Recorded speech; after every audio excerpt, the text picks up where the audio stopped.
If they were smart, they'd take the January 6th and go hard at it. And they would say, he wants to pardon these people who attacked our Capitol. I worked in that building as a young man.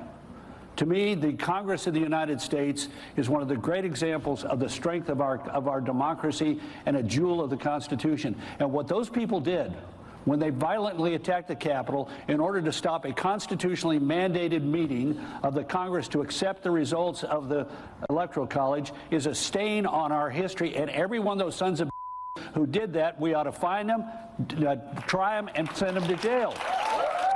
And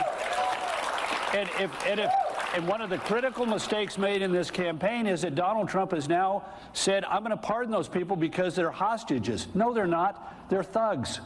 There were people, some of them had automatic weapons at a hotel in Virginia hoping to be able to be called up. We had people saying, where's Nancy Pelosi? We had people who were, taking desks and sitting at the desk of the Speaker of the House and attempting to, find people in order to bring them to justice and saying yelling at the police, kill them all.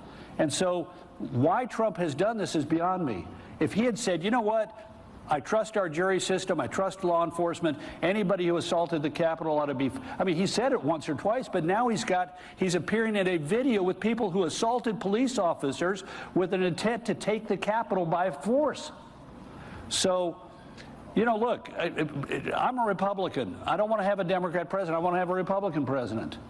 But we're facing as a country a decision, and everybody gets to make it, as to what kind of leadership we're going to have. And to me, it is a mistake on the part of the Trump campaign to allow the president's impulses to identify himself with the people who assaulted the Capitol rather than people who stand for law and order. Yeah.